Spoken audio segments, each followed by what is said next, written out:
Once upon a time, there lived a beautiful girl named Amara Okeke. Amara was 19 years old, but life had already taught her more pain than many people twice her age. She had lived in her father's family house since she was a little girl. After her parents died in a road accident, she was taken in by her father's younger brother, Uncle Chika Okeke. People outside said he rescued her. They said he showed kindness by bringing his late brother's child into his home. But the truth was different. Uncle Chika allowed his wife, Auntie Ugochi, to turn Amara into a housemaid. Amara did not eat at the table with the family. She served food, washed plates, swept the compound, fetched water, washed clothes, and kept quiet. In that house, silence had become her protection. She had learned that the less she spoke, the less trouble she would attract. Auntie Ugochi never let her forget her place. Almost every day she reminded Amara that she was lucky not to be sleeping outside. She would say, "Without us, you would have been on the street by now." And Amara, with all the pain in her heart, would lower her head and say nothing. In the same house lived Chioma Okeke, Auntie Ugochi's daughter. Chioma was also a young woman, but her life was nothing like Amara's. She was pampered, dressed well, praised loudly, and treated like a queen. If Chioma coughed, her mother would panic. If Amara cried, nobody asked why. That was how they lived under the same roof. One girl was loved loudly. The other was endured quietly. That morning, as the sun began to rise, Amara was already in the backyard, bending over a basin of clothes. Her hands were moving quickly through soapy water. She had already swept the compound and cleaned the kitchen before anyone else in the house fully began their day. At 19, she should have been thinking about her future, about love, about friends, about the kind of woman she wanted to become. But Amara's life was different. Most mornings, she thought only about work, insults, and how to survive the day without making Auntie Ugochi angry. Then from inside the house, the voice came. "Amara!" Amara quickly lifted her head. "Yes, Auntie?" Auntie Ugochi stepped into the backyard, one hand on her waist, her face already hard with irritation. "Why are you still on those clothes? Have you finished washing your uncle's things?" "Not yet, Auntie," Amara replied softly. Auntie Ugochi hissed. "Since morning? Just ordinary washing? What exactly do you do with your time in this house?" Amara lowered her eyes. "I am sorry, Auntie." "Sorry does not do work," Auntie Ugochi snapped. "If we were not the ones feeding you, by now you would have been begging outside." Amara said nothing. She simply bent again and continued washing. That was her life. If she worked hard, nobody praised her. If she slowed down, they insulted her. If she tried to explain herself, it was called disrespect. So she had stopped explaining. She had stopped defending herself. She had even stopped expecting kindness. Inside the house, Chioma sat comfortably in front of a mirror, rubbing cream on her arms and checking her reflection. She was getting ready for the day with the slow peace of someone who had never been asked to carry the weight of a whole house on her back. "Chioma," Auntie Ugochi called, and her voice changed at once, becoming softer, sweeter. "Come and eat before your tea gets cold." "Yes, Mommy," Chioma answered brightly. Amara heard them from the backyard and kept scrubbing the cloth in her hands. She had prepared that breakfast, but she would not sit at the table to eat it. Far away from that suffering, in a very different kind of house, a young man named Obinna Eze was seated across from his father, Chief Emeka Eze. Obinna was handsome, intelligent, and already successful at a young age. He had built a good name for himself in business and had made more money than many men much older than him. But on that day, he was not talking to his father about parties or pleasure. He was talking about work and purpose. "I want to start something meaningful there," Obinna said. "Not just business for profit. I want something that will help people too." Chief Emeka looked at his son with quiet pride. He was a wealthy man, respected by many, but what pleased him most in that moment was not his son's success. It was the fact that Obinna wanted to build something useful. His father nodded. "That is good. When you get there, ask for Chika Okeke. He knows people well. He will help you understand things better." Obinna nodded. "All right, Dad." He left that discussion with only one thing in mind: work. Love was nowhere in his thoughts. He was not going there to find a wife. He was not looking for any woman. But life has a way of changing direction when a person least expects it. By afternoon, Obinna was already on the road. The journey was not too long, but as he drove, his mind stayed on the same things his father had told him. He was thinking about land, people, and how to begin the project well. He wanted to see things with his own eyes before making any decision. He did not want to sit in an office and plan a future for people he had not even met. When he finally arrived, he slowed his car in front of a modest family compound. It was simple and open, the kind of place that carried both life and struggle in its appearance. The fence was low. The yard was plain. There were a few plastic chairs outside. A line of washed clothes moved gently in the breeze. It was not a rich home, but it was not empty of pride either. Obinna stepped out of the car and looked around. Before long, a man in a cap came out to welcome him. It was Uncle Chico Keke. "Ah, you must be Obinna," he said at once, smiling with sudden warmth. "My son, you are welcome. You are very welcome." Obinna greeted him politely. "Good afternoon, sir." Good afternoon, Uncle Cheek replied, already sounding eager. "Please come in, sit down, you are highly welcome." He quickly dusted one of the chairs with his hand, though it did not need dusting, and invited Obinna to sit. There was something in the man's manner that was trying too hard. It was the kind of welcome people gave when they already knew the person before them was important. Obinna sat down and exchanged a few polite words with him. Inside the house, Auntie Ugochi had already seen the car through the window. The moment she laid eyes on Obinna, her expression changed. This was not an ordinary visitor. Even before anyone told her, she could see it clearly. His clothes were simple but expensive. His wristwatch alone could pay some people's rent for years. His car was clean and polished. Even the way he sat carried quiet confidence. This was a young man with money, class, and opportunity written all over him. Her eyes sharpened immediately. She turned quickly and called, "Chioma!" Chioma came out from her room. "Yes, Mummy?" Auntie Ugochi lowered her voice, but her urgency was clear. "A rich young man is outside with your father. Go and bring him water." Chioma moved toward the tray at once, but her mother stopped her. "Not like that," Auntie Ugochi said, looking her up and down. "Go and change first." Chioma understood immediately. She hurried back into her room. A few minutes later, she came out wearing a more fitted dress, something chosen to draw attention. It sat close to her body and left little to the imagination. Her hair was touched up quickly. Her lips were shining. She carried the tray with a small, proud smile, already sure of herself. Auntie Ugochi nodded in satisfaction. "Yes," she said quietly. "Go." At the same time, from the back of the house, Auntie Ugochi called out sharply, "Amara." Amara, who had been in the kitchen rinsing out a pot, rushed out. "Yes, Auntie." "Take the basin and go fetch water from the well." Amara nodded at once. "Yes, Auntie." She did not know there was a reason for the timing. She only carried the empty basin and stepped into the compound in her simple faded clothes, plain and quiet as always. Outside, Chioma had just reached Obinna. She smiled sweetly and bent slightly as she offered him the glass. "Please, have some water." Obinna looked up out of politeness and took the glass. "Thank you." But his eyes had barely settled on her. At that exact moment, Amara crossed the compound with the basin in her hand, her head lowered, moving with the quiet habit of someone who had learned not to take up space. Obinna looked up again and froze. Something inside him stopped. The glass slipped from his hand and shattered on the ground. The sound broke across the compound. Everyone turned at once. Uncle Chaik sat up. "My son, are you all right?" But Obinna did not answer immediately. His eyes were on Amara. She had stopped walking when she heard the glass break. She lifted her face a little, confused, but only for a moment. Then she lowered it again.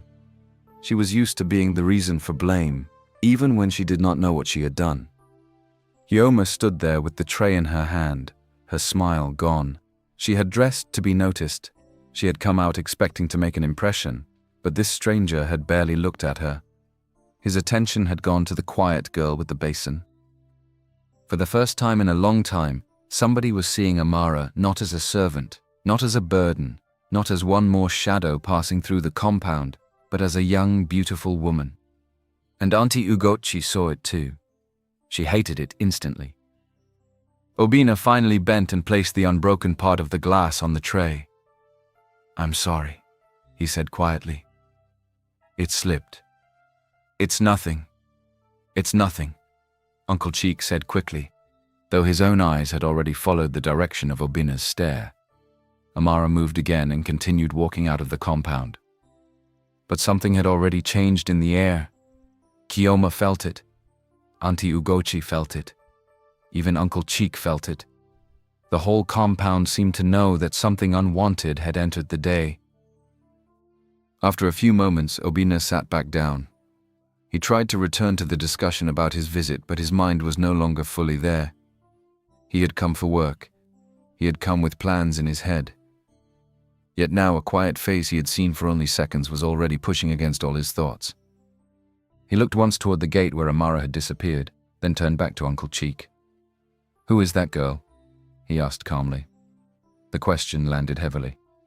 Uncle Cheek paused. Inside the doorway, Auntie Ugochi stiffened. Kiyoma's face hardened. Then Uncle Cheek forced a short laugh, as if the question did not matter. "Ah, that one." Obinna waited. Uncle Cheek shifted in his seat. "She is just one girl we have been managing here." He spoke carelessly, like a man discussing an old broken chair. "I picked her up out of pity long ago," he continued. "Since she came into this house, nothing has moved well. Some people even say she carries bad luck. Everybody avoids her. We are the only ones helping her." Obinna said nothing. He listened, but something inside him rejected the words at once. There was a kind of cruelty that always announced itself too quickly, and he heard now. He did not know the full truth yet, but he knew one thing already. No man spoke like that about a human being unless something was wrong. He did not argue. He only nodded once, but his silence had changed. A little later, footsteps sounded again near the entrance. Amara was back. This time the basin was full and balanced carefully on her head. She walked slowly, steady and tired, still trying to pass through the compound unnoticed. Obinna rose to his feet before he fully thought about it. Uncle Cheek looked surprised. "My son." But Obinna had already started walking. He went straight to Amara. She stopped in front of him, startled. Without saying anything dramatic, Obinna lifted both hands and gently helped her lower the basin from her head. Their eyes met. For one brief moment, the whole compound went quiet. There was no smile, no greeting, no flirtation, only silence. But it was not an empty silence. It was the kind that felt as if one wounded soul had suddenly been recognized by another living person. Amara did not know what to do with that look. No man had ever looked at her that way before, not with disrespect, not with pity, not with mockery, just with full attention, as if she mattered. She lowered her eyes first. "Thank you," she said softly. Obinna stepped back slightly, but his gaze remained gentle. "You're welcome." That was all. But to Auntie Ugochi, it was too much. She had watched the whole thing from the doorway, with anger rising hot inside her chest. Who did this girl think she was? How dare this happen in her own house, in front of Kiyoma? She wanted to shout immediately, but she held herself because the guest was still there. Not long after, Obinna stood to leave. He exchanged parting words with Uncle Cheek, but even as he spoke, his mind was disturbed. He got into his car and drove off, but the image followed him. The quiet girl, the basin, the eyes that looked as if life had been hard on them for too long. Back in the compound, the moment the sound of his car faded, Auntie Ugochi turned sharply. "Amara!" Amara stopped where she was. Before she could speak, the slap landed hard across her face. The sound was sharp. Amara staggered and nearly lost her balance. Kiyoma stood nearby, watching with cold satisfaction. Auntie Ugochi pointed a shaking finger at Amara. "So this is what you have been doing? Standing in front of men and throwing yourself at them?" Amara quickly held her cheek, tears rushing into her eyes. "Auntie, I did nothing." "Shut up," Auntie Ugochi snapped. "You did nothing, yet he could not remove his eyes from you." Amara shook her head helplessly. "I only went to fetch water." "Oh, so now you want to argue with me?" Auntie Ugochi fired back. You shameless girl, in my own house? In front of my daughter? Kioma folded her arms. Mummy, leave her. She has been pretending to be innocent all this time. Amara turned to look at her, hurt flashing across her face, but she still said nothing. Uncle Cheek was there. He saw it. He heard it. And like always, he did not stop it. Auntie Ugochi stepped closer again, her words now colder than the slap. Listen to me carefully. Whatever you think you saw today, remove it from your head. Men like that do not look at girls like you. Do you hear me? They marry girls like my daughter, not useless girls who are fed out of pity. Amara's tears slipped down quietly. She lowered her head. Yes, Auntie, she whispered. Get out of my sight, Auntie Ugochi said. Amara picked up the basin with shaking hands and walked away, crying quietly as she went. That evening, far from the compound, Obinna kept driving. But though he had left the house behind, he had not left Amara behind. Her face stayed with him. And for the first time since he started that journey, work was no longer the only thing on his mind. By the time Obinna reached the city, one thing had become clear in his mind. He wanted to see Amara again. He did not yet know what exactly he was going to do with that feeling. He only knew it was real. It was stronger than passing interest, stronger than ordinary curiosity. Something about her had entered his heart too deeply for him to ignore it. He drove through the gate of his mansion, but he was not himself anymore. The guards greeted him as usual. Welcome, sir. Obinna barely answered. Inside the house, his staff noticed it immediately. The housemaid greeted him. The cook greeted him too, but he walked past them like a man whose body had arrived home while his mind was still somewhere else. He sat down in the living room and loosened his wristwatch, but even that simple action felt restless. A few minutes later, food was set before him. He looked at it, lifted the spoon once, then dropped it back. He could not eat. All he could see was Amara's face. Not just her beauty. It was the quietness in her eyes. The pain. The way she carried herself like someone who had learned to make herself small so that life would not hit her too hard. He had seen beautiful women before, many of them. Women who dressed well, spoke boldly, laughed loudly, and knew they were beautiful. But Amara was different. She was quiet, yet impossible to forget. Obinna leaned back and closed his eyes. He had everything money could buy. He lived in comfort. He was respected. He could travel anywhere he wanted. Yet one poor girl in a simple compound had entered his heart so suddenly that he could not even sit in peace inside his own house.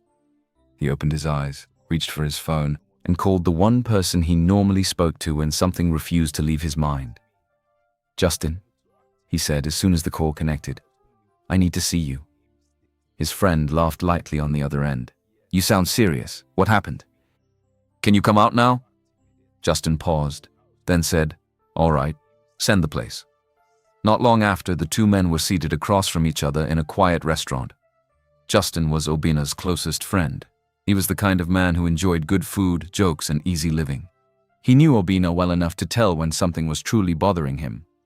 He looked at Obinna's face and frowned slightly. What is it?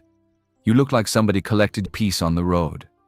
Obinna gave a short, tired smile, then shook his head. I met someone, he said. Justin blinked, then leaned back. That is all? I thought this was a serious problem. It is serious. Justin laughed. Who is she? Obinna did not answer immediately. He stared at the table for 1 second, then said quietly, A girl from the village. Justin burst into laughter. A village girl, he said. Obinna, please. Don't tell me you drove all the way there for work and came back with village love in your head. Obinna did not laugh. Justin noticed and slowly sat properly again. You are serious. I am. Justin shook his head in disbelief. What is so special about her? Obinna looked up.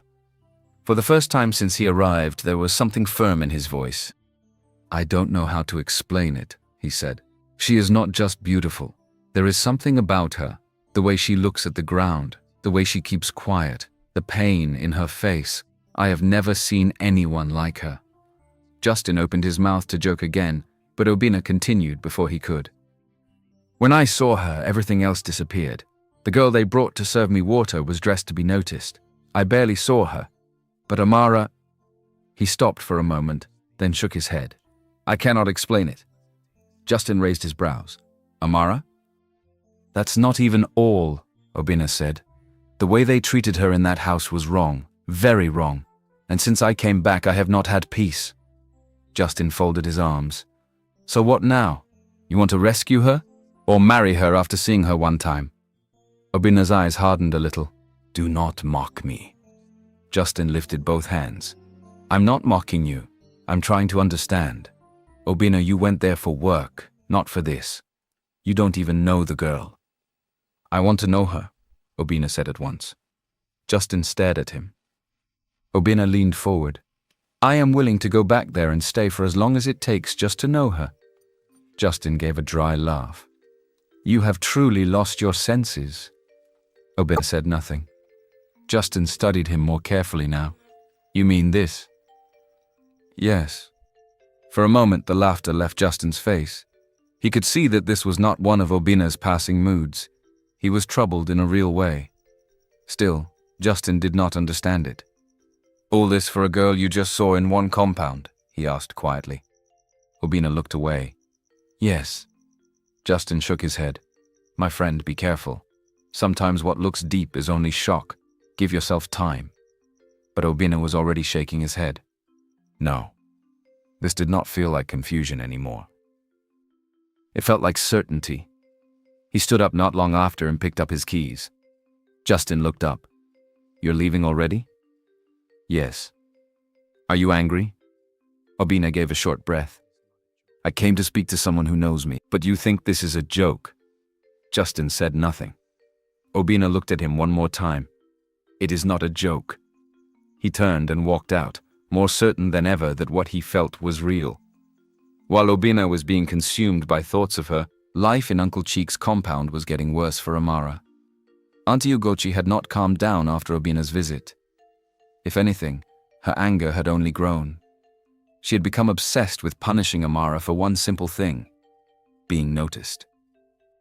The next day, after Amara had swept the compound until it was clean, Auntie Ugochi came outside, looked around, bent down, picked up a handful of dry leaves from one corner, and scattered them across the ground. Then she called out loudly, Amara! Amara rushed from the kitchen. Yes, Auntie?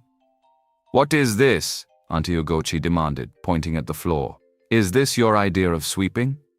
Amara looked around in confusion. But Auntie, I just... The woman's voice rose at once. You just what? Amara lowered her face. I'm sorry, Auntie. Then sweep it again. Amara picked up the broom and started over. Later that same afternoon, after she had cleaned the parlor, Auntie Ugochi entered with dirty feet, rubbed her slippers on the floor, and then shouted for Amara again. Come and look at this place. Is this how a clean parlor should look? Amara stood there, tired and speechless. Start again, Auntie Ugochi said. There was no end to it. If Amara washed clothes, more clothes would appear. If she finished in the kitchen, she would be sent outside. If she sat down for one moment, someone would call her lazy. And the insults had become even sharper now. One afternoon, as Amara bent to spread washed clothes on the line, Auntie Ugochi stood behind her and said coldly, You think because one rich man looked at you once, you have become something? Amara's hands paused.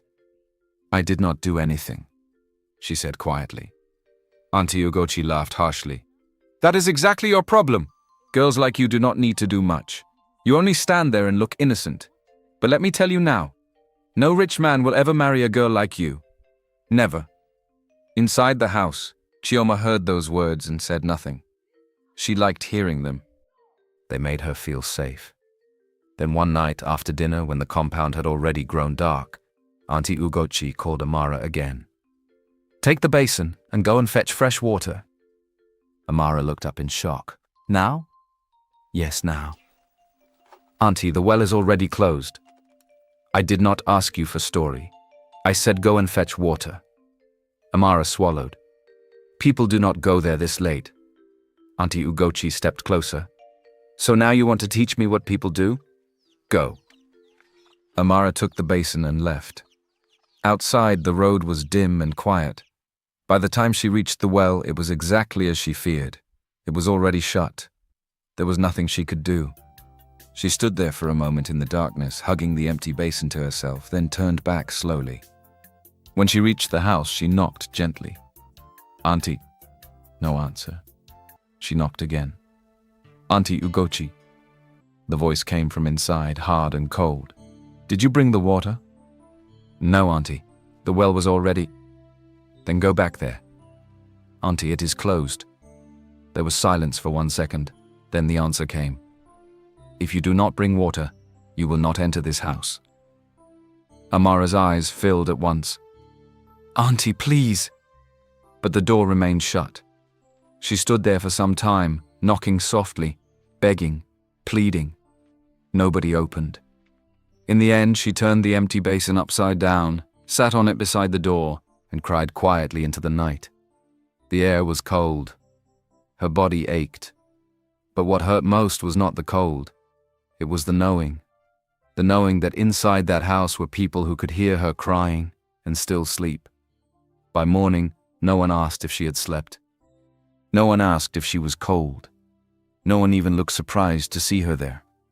Auntie Ugochi simply opened the door and said, "If you are done sitting, come and wash these clothes." Amara stood up slowly. Her body was weak. Her eyes were swollen. She had not eaten, but she carried the basin to the backyard and began washing. She was bent over the clothes when Uncle Cheek's own pile was dropped beside her. Then a few minutes later, Kiyoma came and added more. "Wash these ones too," she said carelessly. Amara looked at the heap and then at the sky. Her hands were shaking.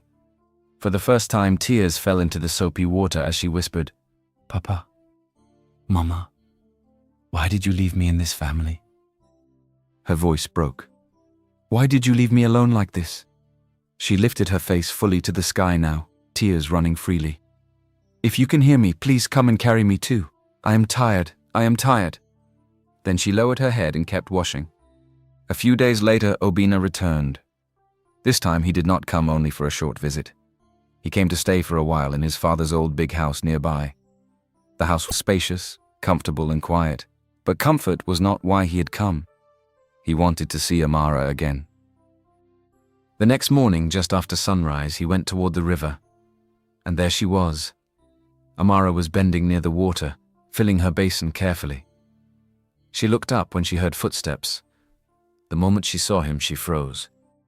Obinna slowed his steps at once so as not to scare her. "I did not mean to frighten you," he said gently. Amara's first reaction was not joy. It was fear. She looked around before speaking, as if someone might be hiding behind a tree to report her. "You should not be talking to me," she said quietly. Obinna stopped. "Why?" Amara tightened her fingers around the basin. "Because since you noticed me, my life has become harder." Those words hit him deeply. He looked at her in silence. He had suspected it, but hearing it from her own mouth made it worse. "I'm sorry," he said after a moment. Amara shook her head. "It is not your fault, but please, do not bring me more trouble." Obinna's voice stayed soft. "What is your name?" She hesitated, then answered, "Amara." He repeated it slowly, as if making sure he would not forget it. "Amara." She lifted the basin slightly. "I should go." He wanted to say more. He wanted to ask 100 questions. But he could see that fear had already filled her whole body. So he only nodded. Amara began to walk away, then turned once and said quietly, "Please do not follow me." Then she left. But something had already changed. There was now a path between them. From that day onward, they began seeing each other at the river. At first, the conversations were short and careful. He would greet her. She would answer. He would ask how she was. She would say, "I'm fine," even when she was not. But little by little, the silence between them began to soften. Obinna learned not to press her too hard. He spoke gently. He gave her space. He returned again the next day and the next. Soon, Amara began to say a little more. She told him small things first. How early she woke up, How she liked the quiet of morning before everyone began shouting for her. How she often came to the river with too much on her mind and left with the same burden waiting for her at home. Obinna listened. Then he told her small things too. About business, about travel, about how noisy city life could be, about how a person could be surrounded by comfort and still feel restless. Amara would look at him strangely when he said things like that, as if she could not fully imagine a man like him carrying restlessness. Sometimes she smiled a little. Sometimes she even laughed. And every time she laughed, Obinna felt something open inside him. For Amara, the river slowly changed. It had always been a place of work, a place to carry water from and return quickly. But now, for the first time in years, it was becoming something else. A place where no one insulted her. A place where someone looked at her and saw her. A place where she could breathe. From that day, the river became their quiet meeting place.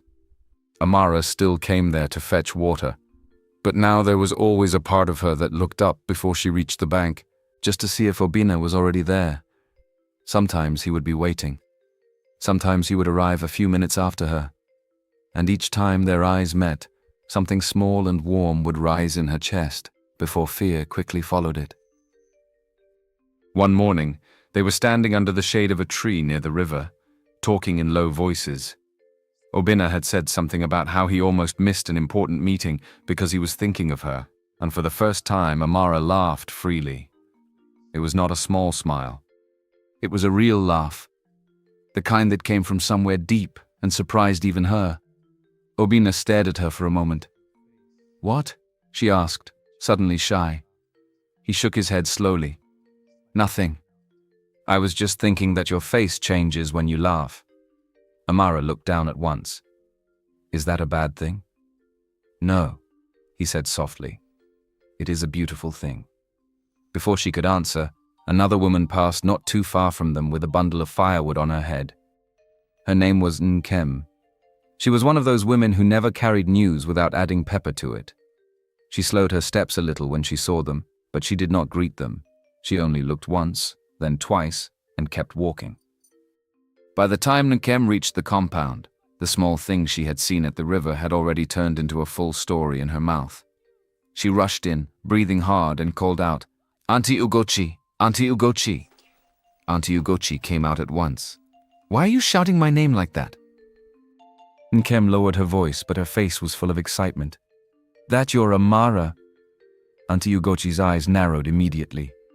"What about her?" "I just saw her at the river with that rich young man." Auntie Ugochi folded her arms. "Doing what?" Nkem clicked her tongue. "Talking like people who have forgotten themselves, standing close, smiling, laughing. If you had seen the way they were looking at each other." That was all Auntie Ugochi needed. By the time the story passed through her heart, it had become something much worse. To her, Amara was no longer just talking to Obinna. She was now shamelessly chasing him. She was trying to rise above her place. She was trying to steal what should belong to Kioma. By the time Amara returned to the house with her basin of water, Auntie Ugochi was already waiting in the middle of the compound. Her face was dark with anger. Amara slowed down the moment she saw her. "Auntie?"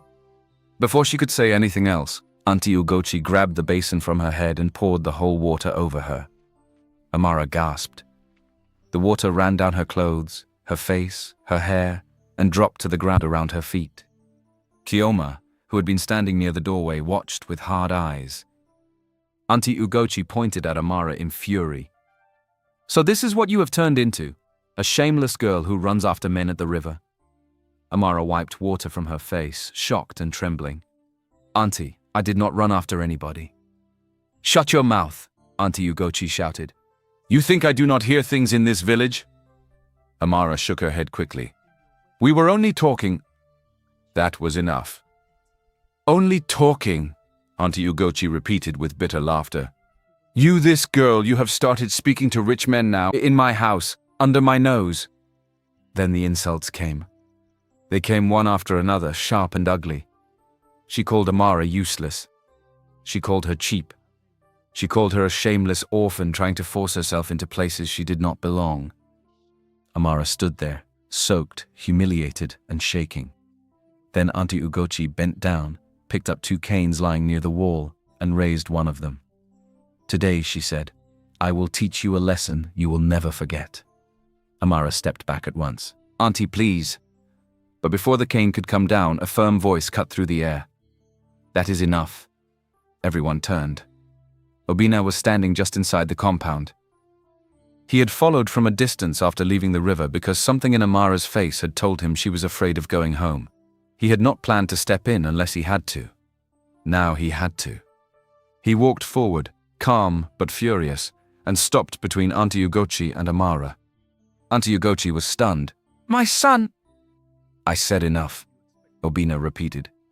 His voice was not loud, but it was hard enough to stop the whole compound. Auntie Ugochi forced a laugh. "This is a family matter." Obinna looked straight at her. "Family matter?" His eyes moved once toward Amara, still dripping with water behind him, then back to her. "The first day I came here, you people said she was not really family. You spoke about her like someone you picked up out of pity, so do not stand here and use family matter to cover wickedness." Silence fell heavily. Uncle Cheek, who had just stepped into the compound, froze where he was. Auntie Ugochi tightened her grip on the cane. "You do not understand." "No," Obinna said. "I understand enough." He pointed lightly toward Amara, without taking his eyes off Auntie Ugochi. "I have seen how you speak to her. I have seen how you treat her. And now I am seeing this." He looked at the cane in her hand. "If any of you touch her again like this, I will go to the police myself." That changed everything. Even Auntie Ugochi knew there were some threats that should not be tested. Kiyoma's face tightened with anger. Uncle Chai cleared his throat weakly. "My son, please calm down." Obinna turned to him. "Sir, with respect, I am calm. That is why I am speaking." Then he faced Auntie Ugochi again. Dropped the cane. Her hand moved slowly. Then she let it fall. For the first time in her life, Amara stood behind someone who was stronger than the people hurting her. For the first time, somebody powerful had looked at her suffering and said no. She did not fully understand what changed inside her in that moment. She only knew that something did. Obinna turned slightly and looked at her. "Go inside and change," he said gently. Amara could barely speak. "Yes," she whispered. She walked away with her wet clothes clinging to her body, her heart beating in a way she had never felt before. That night she lay awake for a long time. Not because of Auntie Ugochi, not because of the insults, but because for the first time when pain came for her, it did not meet silence. It met a voice. And that voice had belonged to Obinna. After that day, the bond between them deepened quickly. They were still careful, still quiet, still hidden, but something had changed. Amara no longer looked at him like a distant rich man who had noticed her once. She now looked at him as someone who had stood for her when it mattered. A few days later, Obinna saw her in the market. She was standing near a small wooden tray filled with oranges, calling softly to passing buyers. "Fresh oranges. Sweet oranges."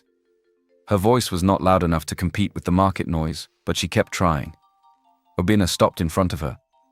Amara looked up and her eyes widened slightly. "You?" He smiled. "Yes, me." She glanced around quickly. "You should not stand here too long." "Why?" "You know why." He looked at the tray. "How much is everything?" Amara frowned slightly. "Everything?" "Yes. I'll take all of it." She shook her head at once. "No." Obinna blinked. "No? I know what you are doing," she said quietly. "You want to help me, but I do not want pity." He watched her for a moment. There was no pride in her voice, no rudeness, only dignity. Even in poverty, she still wanted to stand on her own feet.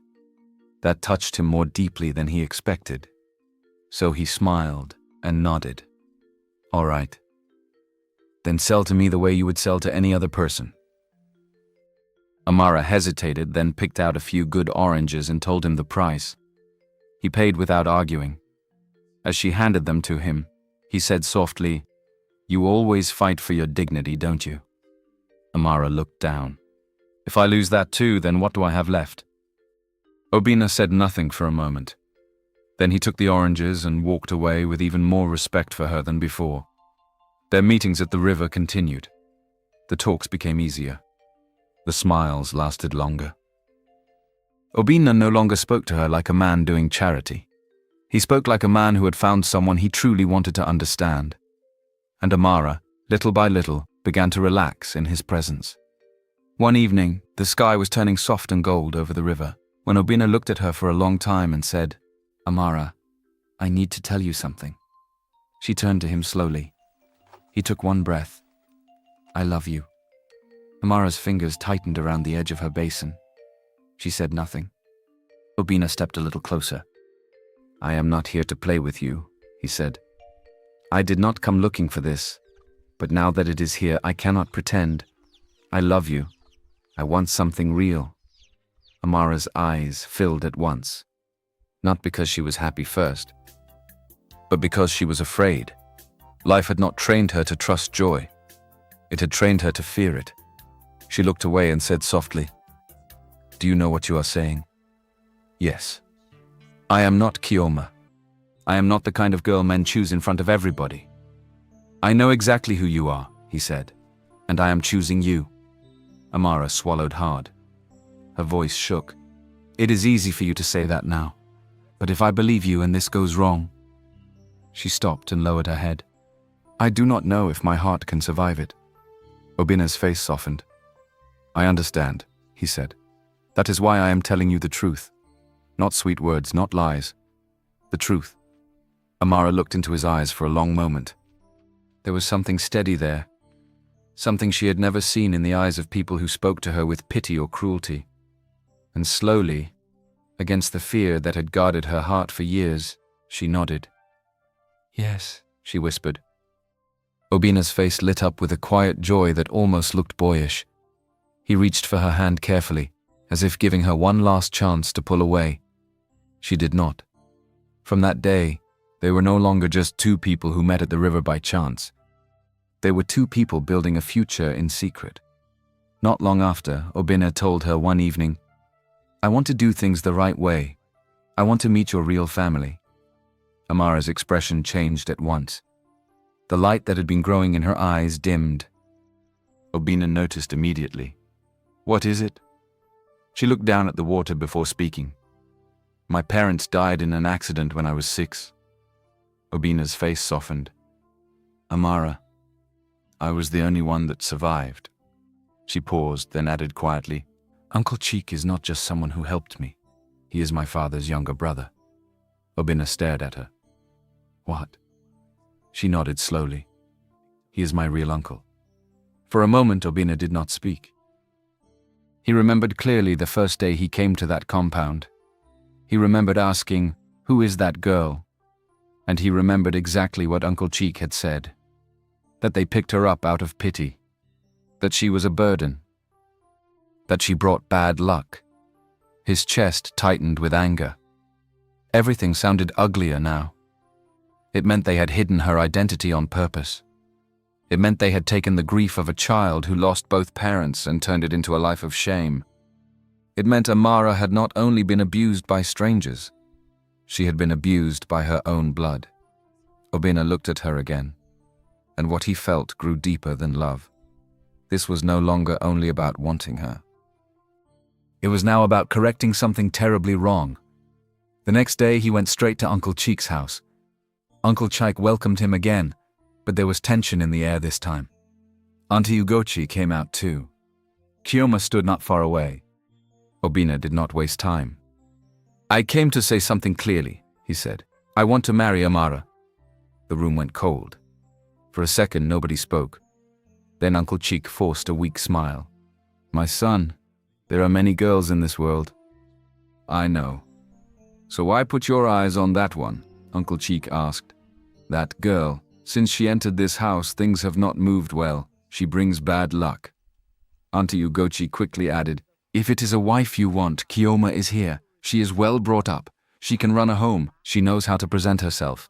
But Amara, she gave a small, careless shrug. She is not suitable. Inside her small room, Amara heard every word. Her eyes filled with tears. Even now, when happiness had finally knocked on her door, the people who should have protected it were trying to chase it away. But Obinna remained firm. He looked first at Uncle Cheek, then at Auntie Ugochi. "Amara is my choice," he said, "and I do not care what you think about her." Silence. Then he added more coldly now, "What I do care about is this. Why did you lie to me the first day I came here? Why did you pretend not to know who she really is?" Uncle Cheek shifted uneasily. Auntie Ugochi's face changed. Obinna did not stop. "She is your brother's daughter," he said, "not some stranger you picked up from the road." No one answered. For the first time, their hypocrisy stood naked in front of someone who would not ignore it. Obinna rose to leave. At the doorway, his eyes met Amara's for one brief second. Tears were on her face, but there was also something else there. Hope. When Obinna got home and told his parents he wanted to marry Amara, the reaction was not simple. His mother, Mrs. Ifeoma Eze, was the first to speak. "What did you say?" Obinna stood calmly in the sitting room. "I said I want to marry her." His mother stared at him in disbelief. "A poor village girl? An orphan? Obinna, do you know what you're saying?" Chief Emeka Eze, his father, said nothing at first. He only watched. Mrs. Ifeoma rose from her seat.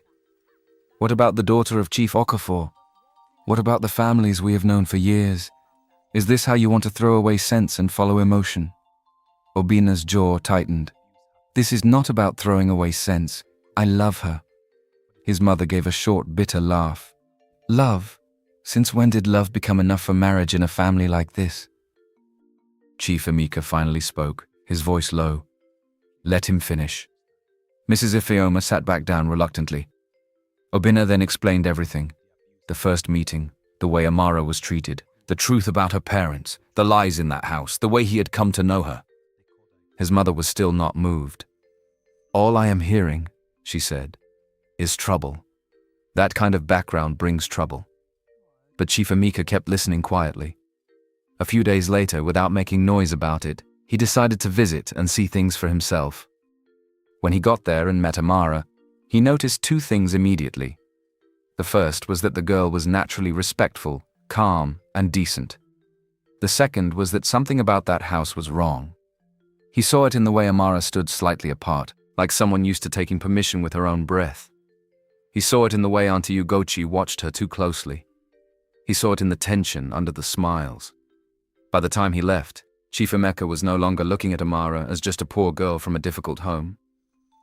He was looking at her as a good girl surrounded by something unjust.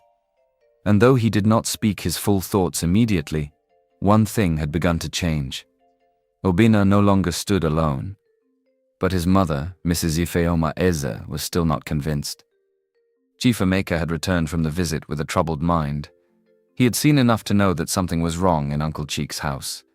He had also seen enough to know that Amara was not the kind of girl people could dismiss carelessly. She was calm, respectful, and carried herself with quiet decency.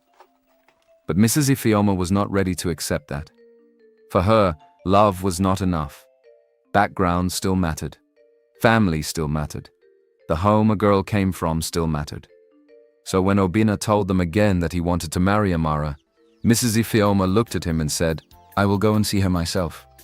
Obinna agreed at once. He thought maybe if his mother met Amara, she would understand. He did not know that Auntie Ugochi was already preparing something else. Word reached the compound that Obinna would be coming with his mother. The moment Auntie Ugochi heard it, her mind began to move quickly. If this visit went well, Amara could rise in a way she had never wanted. The rich family could take her away. Kioma could lose the one chance Auntie Ugochi believed should belong to her daughter. So that morning, for the first time in a very long while, Auntie Ugochi called Amara in a softer voice. "Amara?" Amara turned in surprise. "Yes, Auntie?" Auntie Ugochi held out some money. "Take this and go to the market. Buy rice, tomatoes, pepper, onions, oil, and meat. The visitors are coming today. You will cook." Amara stared at the money as if she had heard wrong. "You want me to cook?" she asked quietly. Auntie Ugochi frowned a little as if she was already tired of the question. "Yes. Is there a problem?" "No, Auntie." "Then go quickly." Amara took the money with both hands. Her heart began to beat fast. For once, she did not see the instruction as another burden. She saw it as an opportunity. Maybe this was her chance. Maybe if Obinna's mother tasted her food, saw her respect, and watched how she carried herself, something good would happen. Maybe this would help her future. Maybe this was the day she could prove that she was not useless, not a burden, not the bad thing Auntie Ugochi always called her. She hurried to the market with real hope in her chest. She chose everything carefully. She checked the tomatoes one by one. She picked fresh pepper, good onions, clean rice, and the best meat the money could cover. Every decision mattered to her. She was not just cooking food. She was trying to cook her way into a better life. Back at the house, she washed the rice well, blended the pepper, cut the onions, seasoned the meat, and worked with all her heart. That day, even as sweat gathered on her face in the kitchen, there was a quiet joy in her. Kiyoma noticed it and did not like it. Auntie Ugochi noticed it too and hated it. When the food was almost ready, Amara stepped away briefly to rinse a tray and bring clean water from inside. The kitchen was empty for only a short moment. But that was enough. Auntie Ugochi slipped inside, looked once over her shoulder, then quickly lifted the pot cover. Her face was cold. She poured in too much salt. Then, as if that was not enough, she added too much pepper too. Not the kind of mistake a person makes by accident. The kind done on purpose. She stirred lightly, covered the pot again, and stepped out before Amara returned. A little later, the sound of a car entered the compound.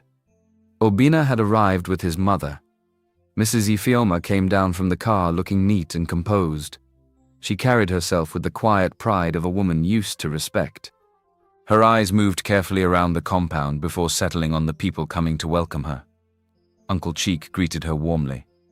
Auntie Ugochi smiled too quickly. Kiyoma stood nearby, already arranged and dressed to be noticed. Then Amara came out. She had changed into her best simple clothes, nothing expensive, nothing loud, but she looked neat, decent, and respectful. She bent slightly as she greeted. "Good afternoon, Ma." Mrs. Ifeoma looked at her for a second and nodded. "Good afternoon." Amara did not raise her eyes too much. She only stood quietly, then stepped back. Obinna noticed the difference immediately. Amara looked nervous, but hopeful. That alone made him both proud and protective. The visitors sat down.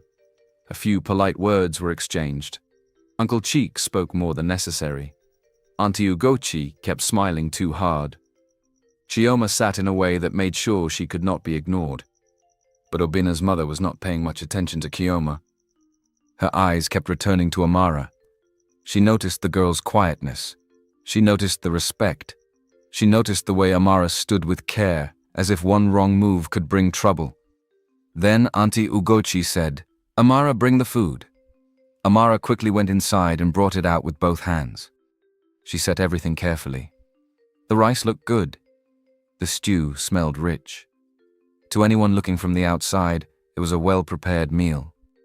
Obinna took the first spoonful. The moment the food touched his tongue, his face changed.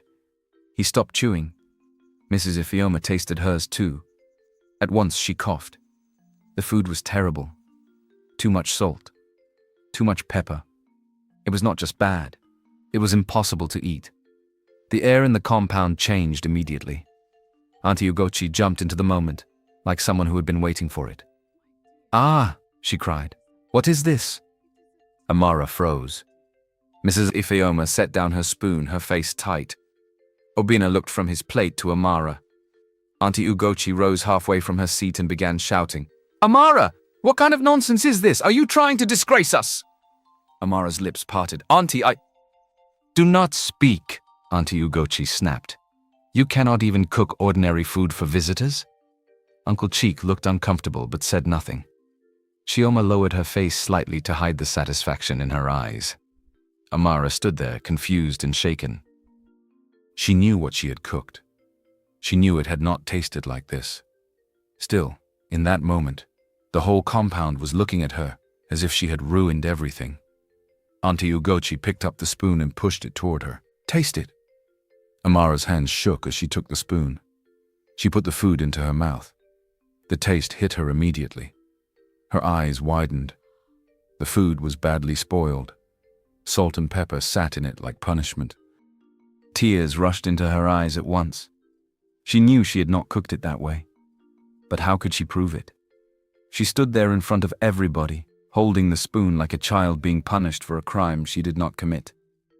Mrs. Ifeoma rose to her feet. "Obinna," she said shortly, "let us go." "Mom."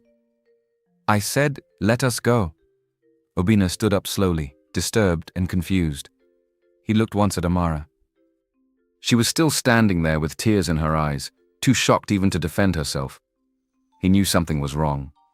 He just did not yet know how deep it was. Mrs. Ifeoma turned and walked toward the car. Auntie Ugochi quickly followed with fake apologies. "Please don't be offended. The girl disappointed us too. We did not expect such nonsense. I have always known she was useless, but not to this extent." Mrs. Ifeoma did not answer her. She entered the car. Obinna followed. As they drove away, Auntie Ugochi stood in the compound with secret victory rising in her heart. She believed she had won. Inside the house, Amara went into her small room and sat down heavily on the bed. Then she began to cry. Not loud crying. The kind that breaks quietly inside the chest. She had wanted that day to mean something good. Instead, it had turned into another public shame. Back in the city, the silence in the car lasted for a long time. Obinna gripped the steering wheel tightly. At last he said, "Mom, that was not normal." Mrs. Ifeoma looked out the window. "I know." Obinna turned to her sharply. "You know?" She faced him then. "No woman cooks like that by mistake," she said calmly. "Not that kind of salt. Not that kind of pepper. That was not carelessness. That was deliberate." Obinna stared at her. "She was set up," he said. Mrs. Ifeoma did not answer immediately, but her face had changed. When they got home, Chief Amika met them in the sitting room. He took one look at his wife's expression and asked, "What happened?" Mrs. Ifeoma sat down slowly. "The food was ruined." Chief Amika waited and then she added, "But not by accident." Obinna stepped in at once. "I knew it." Mrs. Ifeoma nodded once. "No girl who cooked carefully would make that kind of mistake. The amount of salt in that food is too much to be a common cooking error. Somebody wanted to disgrace her." Chief Amaka's face hardened. "And one more thing," Mrs. Ifeoma said. "That girl cannot truly belong to that woman. You can see it without being told. The way she watches her, the way the girl stands. Something does not seem normal in that house." Obinna looked at her with hope. "So now you see it?" Mrs. Ifeoma did not answer quickly. She had seen it, yes. But seeing it and accepting it were still two different things inside her. Chief Amaka looked from his son to his wife. Then he said quietly, "Come with me." He led her into their room and closed the door. For a moment, neither of them spoke. Then Chief Amika faced her fully. "You are fighting this too hard," he said. Mrs. Ifeoma lifted her chin. "I am trying to protect our son." "From what?" "From trouble, from shame, from entering a family that will stain his peace." Chief Amika was silent for a moment. Then he said the one thing she was not expecting. "Have you forgotten where you came from?" Mrs. Ifeoma blinked. He continued. "When I first wanted to marry you, what did my people say? What did people whisper? Did they not say you were from a poor background? Did they not say I could do better? Did they not say you did not belong in this family?" Her face changed slowly. Chief Amaka stepped closer. "And who fought for that marriage?" She said nothing. "I did," he answered for her. "I stood by you when people spoke against you. I married you because I knew what I saw in you. And tell me now, Did your background destroy my life? Mrs. Ifeoma lowered her eyes. No, she said softly. Did you bring me shame? He asked. No. Did you not become part of my peace? Part of my blessing? Part of everything good this family has built? Tears gathered slowly in Mrs. Ifeoma's eyes, but she did not let them fall. Chief Emeka's voice softened. You of all people should understand this. You know what it means to be judged before being known. So why are you doing the same thing to that girl? That question landed heavily. For some time, Mrs. Ifeoma said nothing. Then she sat down slowly on the bed and pressed one hand against her chest. Chief Emeka was right. She had been so focused on class, family name, and appearance that she had almost forgotten her own story. He sat beside her. I am not saying the girl's home is good, he said quietly. It is not, but I do not believe she is the problem there. Mrs. Ifeoma gave a long breath. This time, when she spoke, her voice had lost some of its hardness. I don't know how to move quickly into this. You do not have to move quickly, Chief Emeka replied, but do not stand in the way of what may be right. That humbled her.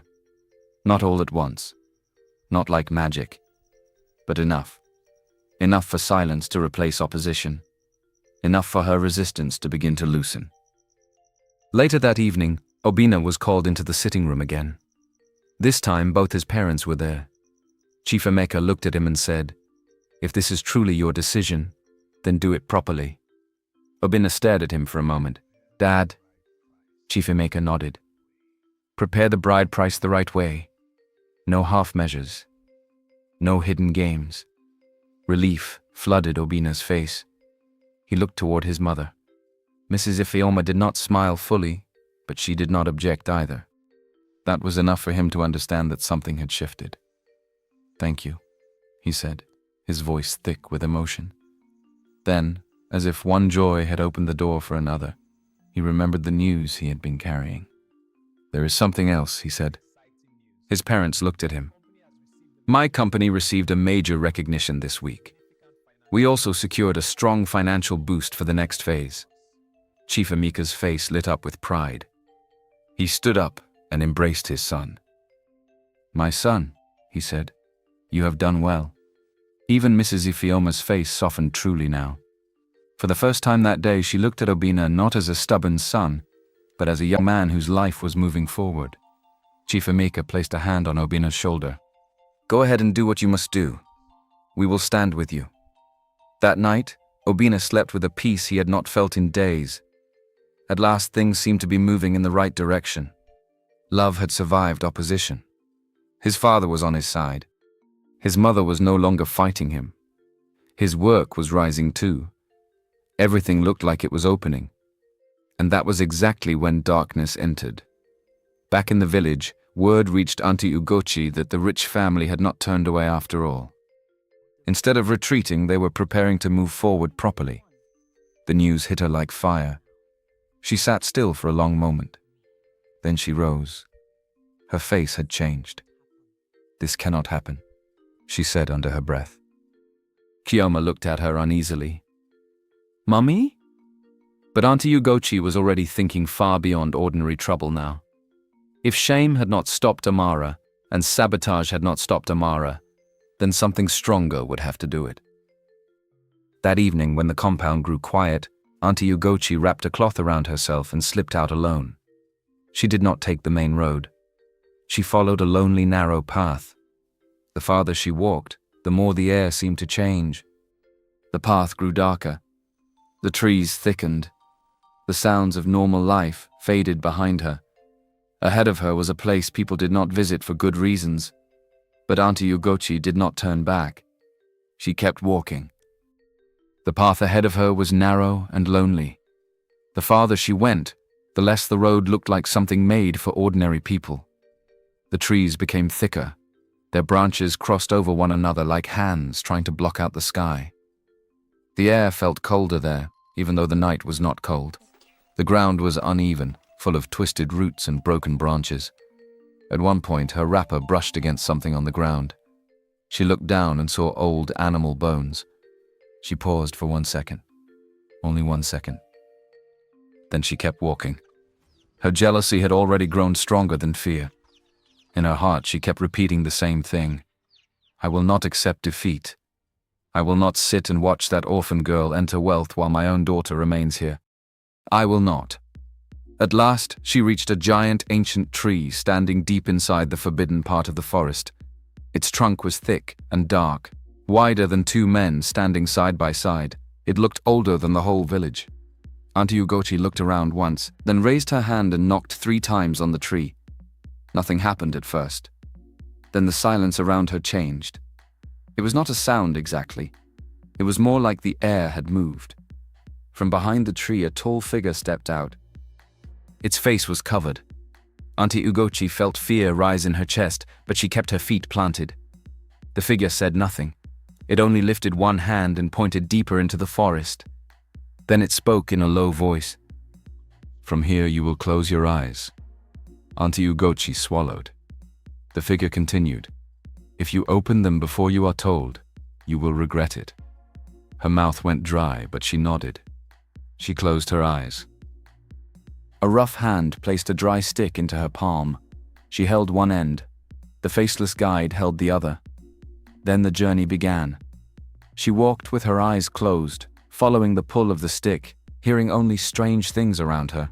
Cracking branches, wind that seemed to blow from nowhere, soft sounds in the darkness that did not sound like normal night creatures. By the time she was told to stop, her legs were trembling. Open your eyes. She did. She was now standing in front of a small hut built in a clearing hidden inside the forest. The place looked old and wrong. Small clay pots sat near the entrance. Animal skins hung from one side. A faint fire burned somewhere nearby, though she had not seen anyone light it. Then she saw him. The old dibia sat just outside the hut on a low wooden stool. He was thin, wrapped in dark cloth, with eyes that looked too sharp for his age. He did not look surprised to see her. It was as if he had already known she was coming. For a moment, Auntie Ugochi could not speak. Then the old man said, "Why have you come?" His voice was calm, but it was not gentle. Auntie Ugochi took a breath and stepped forward. "There is a girl in my house." The dibia said nothing. "She is an orphan," Auntie Ugochi continued.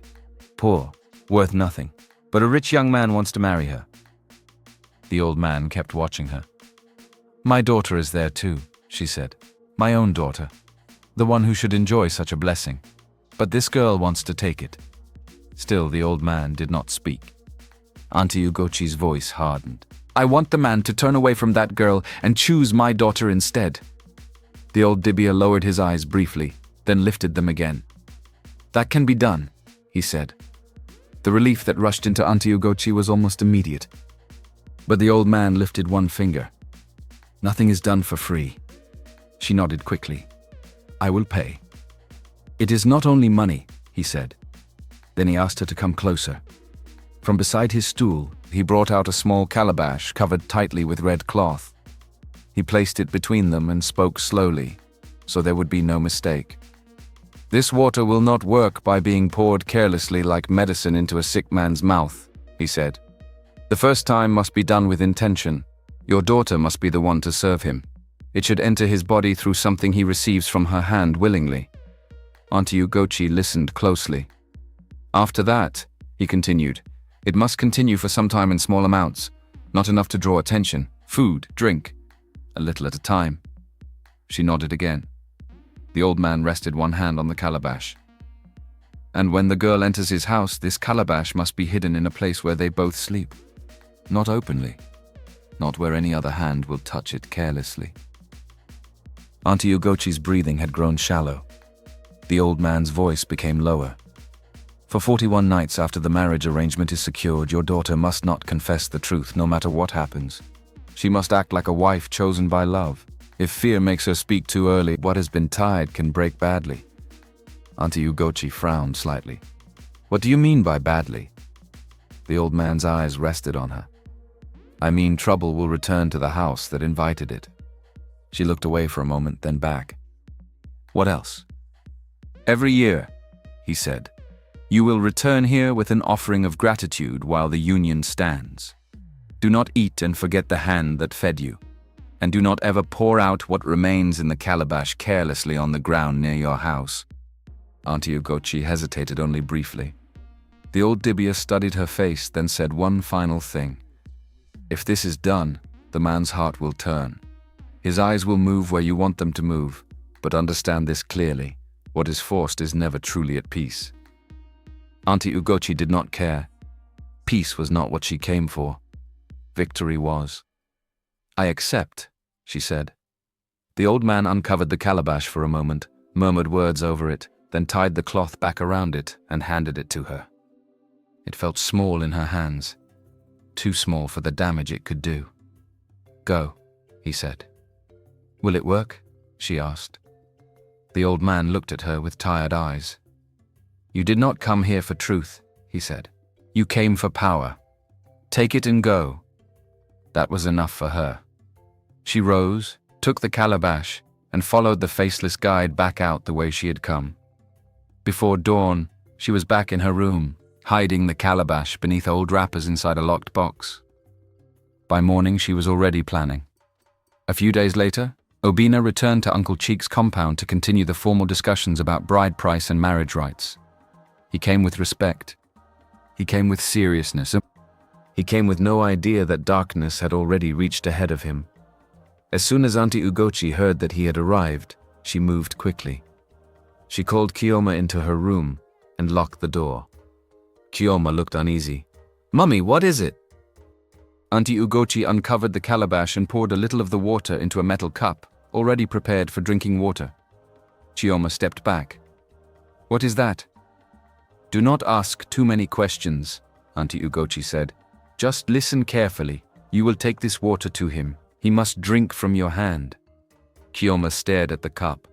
"Mummy!" Auntie Ugochi grabbed her arm sharply. "Do you want that girl to take your life from you? Do you want to sit here and watch her become madam in a rich house while you remain here?" Kiyoma's face changed. Jealousy was easier for her to understand than fear. Auntie Ugochi pushed the cup into her hand. "Go." Outside, the men were seated already. Uncle Cheek was talking too much again. Obinna was listening politely, though his eyes still searched for signs of Amara. Then Kiyoma came out with the tray. She had dressed neatly, not as boldly as before, but carefully enough to look attractive and composed. She stopped before Obinna. "Please, have some water."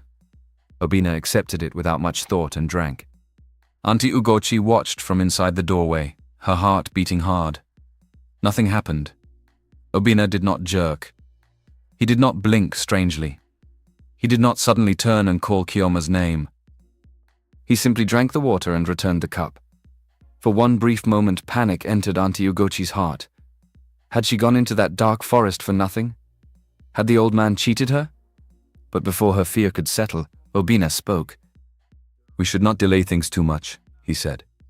"If possible, let us move the traditional rites forward." Uncle Cheek looked pleased. "That can be arranged." Obinna nodded. "Good. The sooner we do it properly, the better." Auntie Ugochi felt a chill run through her body. To everybody else, it sounded like eagerness. To her, it sounded like proof. The thing had entered. The work had started. That night, she smiled to herself for the first time in days. From then on, she became even more careful. Whenever there was a chance, she found small ways to let Kiyoma be the one to hand something to Obinna, a drink, a taste of something, a small act that looked harmless from outside. And slowly, though no one could yet explain it, something about Obinna began to shift. Not enough for people to notice openly, but enough for Auntie Ugochi to keep believing. Then the bride price day arrived. The compound was full from early morning. Family members had gathered, elders had come, neighbors stood around pretending not to be watching too closely.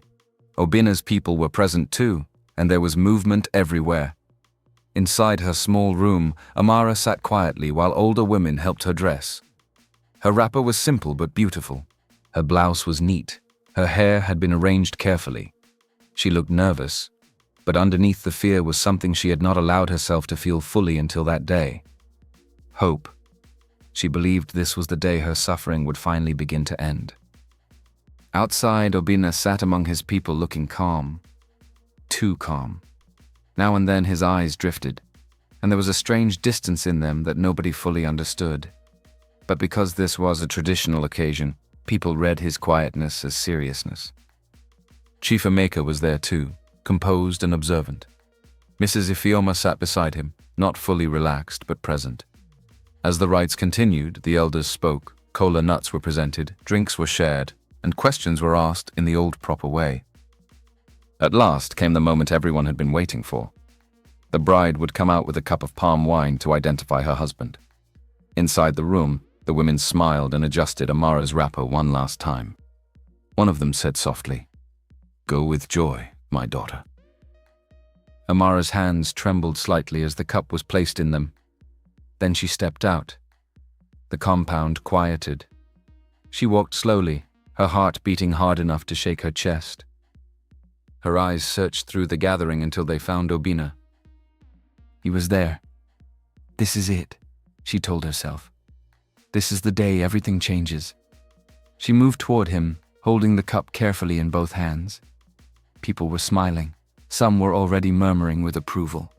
Even a few who had always pitied her were beginning to think maybe, just maybe, life had remembered her at last. Amara stopped in front of Obinna and lifted the cup toward him. Her eyes were soft with fear and trust. For one brief second, Obinna looked at her. Then his face changed. He frowned slightly as if something about the moment was wrong. The whole compound seemed to pause. Amara's hand remained stretched toward him. Then Obinna spoke. His voice was clear. "I don't want her."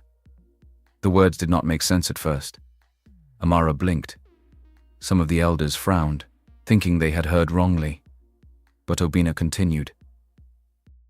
"We did not come here for Amara," he said. "We came for Kioma." The world seemed to stop. No one moved. No one spoke. Even the birds in the nearby trees sounded far away. Amara stood there with the cup in her hand, staring at him as if her mind could not catch up with what her ears had just heard. Around her, faces changed one after another. Shock, confusion, disbelief. Mrs. Ifeoma turned sharply to her husband. Chief Emeka's face went hard. Uncle Cheek looked stunned, though not for the same reason Amara was. And Auntie Ugochi lowered her eyes quickly to hide the dark satisfaction rising inside her. Kioma stood frozen for a second, then slowly straightened. Amara's hand began to shake. The cup nearly slipped from her fingers. She looked at Obinna again, waiting for his face to soften, for him to say it was a mistake, for him to stand up and correct himself. He did not. He only said again, "The one I want is Kioma." That was when the truth of it hit her. Not in private. Not behind a closed door. Not with kindness. But there, in front of elders, visitors, family, and the same people who had always treated her as if she was nothing. The shame entered her chest like a knife. Her throat tightened. Her eyes filled at once. Somewhere behind her, someone gasped. Another person murmured, "What is this?" But Amara did not stay to hear more. The cup slipped from her hand and fell. Then she turned and ran.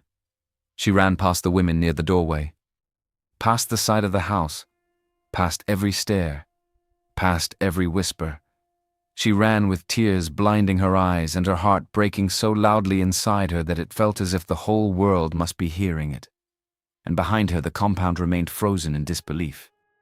For a few long seconds, nobody seemed to know what to say. Then voices began to rise. Not in celebration. In shock. Chief Emeka stood up at once, his face dark with anger. "Obinna, what is the meaning of this?" Mrs. Ifeoma was already on her feet too. "What kind of disgrace is this?" Justin, who had come with Obinna's people, looked completely embarrassed. He had never seen his friend behave like that before. He looked toward the direction Amara had run and felt sick inside. He had once laughed when Obinna first spoke about her. Now he was not laughing at all. The village elders were also visibly upset. One of them shook his head and said, "This is not how a man behaves. If he did not want the girl, he should not have brought families together like this." Another elder added, "This is dishonor. This is public shame." People began murmuring openly. Women near the doorway exchanged looks of pity and anger. Men sitting in the compound shifted in discomfort. The joy of the gathering died immediately. What should have been a day of honor had turned into something ugly. But while others were still trying to understand what had happened, Auntie Ugochi moved quickly. She was not shocked. She was ready. She turned to Uncle Cheek and spoke in a low, urgent voice. "Do not start looking at Amara's tears now, think." Uncle Cheek looked unsettled. "This is bad, Ugochi. This is very bad." "Bad?" she whispered sharply. "What is bad there? A billionaire's family still came to this house. The groom still chose from this house. Do you know what that means?" Uncle Cheek hesitated. Auntie Ugochi leaned closer. "It means the blessing has not left this compound. It has only changed direction." He stared at her. She continued. "Forget Amara for 1 second. Think of Kioma. Think of the kind of life she can enter. Think of what this can do for this family." He still looked disturbed, but his weakness was already rising. Auntie Ugochi knew her husband well. His conscience was not strong. It only needed greed to weaken it further. "Do not be foolish," she said. "If we lose this chance because you suddenly want to remember pity, we may never see another one like it." Uncle Cheek looked down, not because he agreed fully, but because greed had already started doing its work. In front of everyone, Chief Emeka's anger had not reduced. He looked at his son and said, "I cannot support nonsense like this." Mrs. Ifeoma added bitterly, "You have humiliated that girl before the whole village." But Obinna only sat there, strangely calm, his face distant. That frightened Justin more than anything else. If Obinna had shouted, argued, or acted proud, it would have still felt like him. But this quiet emptiness did not feel like his friend. It felt wrong. The elders stepped in before the situation could become worse. One of the oldest men stood and said firmly, "Nothing more will happen today. This ceremony cannot continue like this." Another nodded. "Let everybody go home. If there is any truth left in this matter, it can be sorted later, but not today." So the traditional marriage was postponed. Not ended. Postponed. That small difference mattered deeply to Auntie Ugochi. It meant there was still room to push things further. It meant the door had not completely closed. As people began to leave, disappointment covered the compound like dust after a storm. Chief Emeka walked out in anger. Mrs. Ifeoma followed with a troubled heart. Justin left ashamed and disturbed. The villagers talked in low voices as they scattered. And somewhere behind the house, Amara was still crying alone. Later that evening, inside the same compound, Auntie Ugochi and Kioma celebrated quietly. Not with dancing, not openly, but with the cold satisfaction of people who believed they had won something. Kioma sat in her room, still dressed better than usual, looking at herself in the mirror with a new kind of pride. "Mummy," she said softly, "did you see their faces?" Auntie Ugochi smiled. "Let them look." Kioma touched her necklace and asked, "Do you think it will still happen?" Auntie Ugochi's eyes sharpened. "It will happen. That girl has already fallen. Now we only need to move wisely." Inside the house, Amara was still physically present. But emotionally, something in her had disappeared. She moved. She answered when spoken to. She washed plates, swept and fetched water. But inside, she was gone. She cried alone in her room that night until her eyes burned. Then she cried again the next day. And the day after that. She kept replaying everything. Their first meeting. The broken glass. The river. The day he stood between her and Auntie Ugochi's cane. The oranges in the market. The way he had looked at her and said, "I love you." The way he had told her he wanted something true. She replayed every word until she began to wonder whether she had imagined everything. Maybe she had misunderstood him. Maybe she had been foolish. Maybe poor girls like her only heard love because they were hungry for it. That thought hurt even more than his rejection. The deeper pain was not just that she had lost Obinna. It was that she had allowed herself to believe she could be chosen. And Auntie Ugochi did not let that wound rest. Whenever she passed Amara, she found a new way to press on it. One afternoon, as Amara washed clothes quietly in the backyard, Auntie Ugochi stood over her and said, "This is what happens when poor girls forget themselves." Amara said nothing. Auntie Ugochi continued, "A person should know her level. If you had known yours, you would not have let your head rise like that." Kioma had also changed. She now carried herself as if some final thing had already been settled. She no longer looked at Amara with simple jealousy. She looked at her with victory. Sometimes she would stand before the mirror and ask loudly, "Mummy, do you think city life will suit me?" Or she would say, "I hope I do not forget this village when I move into wealth." Each word was aimed like a stone. Amara became quieter than ever, but inside her, grief was growing into something heavy and dangerous. Not anger yet, not revenge, just a deep dark weight that sat in her chest and would not lift. Meanwhile, things moved quickly in another direction. After the ceremony disaster, Kioma began spending more time around Obinna. At first it was in small ways, short visits, formal excuses, a reason to bring food, a reason to check on something left unfinished. Then, little by little, those visits stretched longer. Because Obinna was no longer acting like himself, he did not resist. He no longer behaved like a man with strong will. He had become strangely emptied out, passive, distant, emotionally flat. He was not violent, he was not rude, he was simply not fully there. And Auntie Ugochi used that. Before long, Chioma moved into Obinna's mansion as the intended bride. Once inside, her true nature came out fully. She began ordering the staff around as if she had owned the place all her life. "If tea was late," she shouted. If the floor was not shining enough, she complained. If a maid entered a room without knocking twice, she spoke like a queen insulted by peasants. The staff noticed immediately that she was not like the kind, quiet girl they had imagined their master would one day bring home. She was harsh, suspicious, controlling. Most of all, she was protective of the bedroom. She did not want anyone near it. She would clean it herself or pretend to. She did not allow the maids to arrange the space under the bed. She did not want hands searching there, because wrapped and hidden beneath that bed was the calabash Auntie Ugochi had told her never to expose. It remained there like a silent evil breathing under the house. And Obinna? He moved around his own mansion like a man who no longer belonged to himself. He obeyed too easily. He spoke too little. His eyes often looked empty, like someone had entered his life and pulled the light out of it.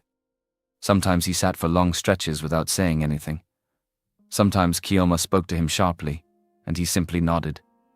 The staff began whispering among themselves. "This is not our master. What has happened to him?" "He is here, but he is not here." It was frightening to watch. He was present in body, absent in spirit. And that was what made the whole thing feel worse than ordinary heartbreak. Back at his family home, Mrs. Ifeoma had begun to notice too many things. At first it was the silence. Obinna no longer called regularly. When he did call, his voice sounded wrong. Low, tired, empty. Not like a man excited about marriage. Not like a man in love. Not even like a man who had simply made a terrible choice and was standing boldly in it. No. He sounded drained, as if someone else was speaking through a closed door. A mother's instinct does not sleep easily. Mrs. Ifeoma became restless. One day, without warning him ahead, she went to the mansion. She arrived quietly and began watching. The house felt strange.